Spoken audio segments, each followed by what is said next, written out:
So I'm standing here down by the old tool shed on the path, and you can see looking up here, this is the area that I completely cleaned up a couple years ago, what I consider our front lawn, and the native grasses and dandelions and such have taken root. It's really starting to green up with native uh, things growing, a few trees. That in the center is a big raspberry plot that I left there. I also left this over here, which is all raspberries. But in the last week or so, I have moved down and cleaned up now this entire area all around the old fire pit, as you can see here. I took care of all the stuff that was leaning against the fire pit, which we really aren't going to use anymore. And we'll walk over here a little bit.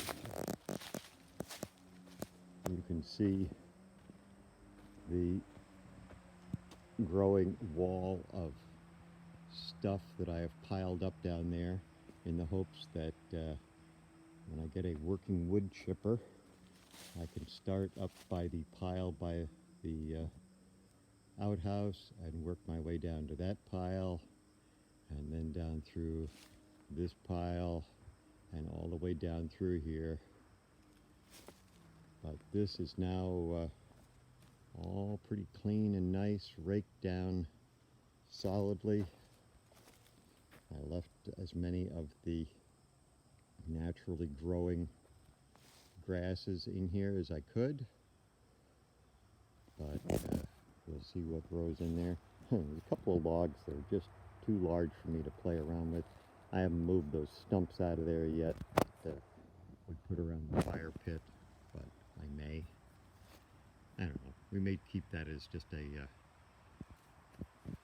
s'mores cooking location, but we're really not going to make any big bonfires down here. It's too close. The canopy is too close around it. It was a good idea at the start, but not so much. This now is my next area of attack over the next few days because it looks scabby and it's blocking my view. You can see big piles of stuff all around there, and especially these trees that are down. There's a big pile of brush that was pushed up against that tree. There are trees that are halfway down that need to come all the way down, and it's just a wreck. Just still a place that looks like it was hit by the tornado, and then had all the tops left when the tree guys came in, and as I say, it's really just a mess. So I'm taking this now so you can see the difference when I'm done, because as I say, there's all this stuff that I cleaned up from here, and this now has extended the clean area, perfectly clean area. You could probably walk down here in your bare feet without any problem, although you could certainly do it in your flip-flops without any problem, and that's what we want. As I keep saying, I want to turn this from a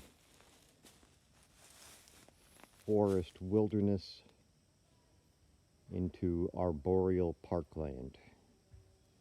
And so I'll film another update once I get this all cleaned out, and you can see that it'll be a nice walk down to the waterfront right down there, which, by the way, you can see a lot more water than you used to because I have also been working down there. I kind of stopped working down there because, for one thing, Dave Weymouth kind of scares me when he talks about $20,000 fines that he paid for doing exactly the sort of thing that I'm doing down there along the waterfront. But in any event, this is what we're gonna clean up over the next few days, weather permitting.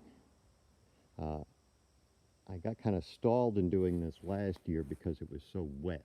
And let me tell you, this stuff is hard enough to move when it's dry, but when it's wet and the leaves are all wet and everything on the ground is wet, it's just a sloppy mess to deal with. So I'm trying to make hay while the sun shines, and we will continue to add to this wall of stuff. Alrighty. Talk to you soon.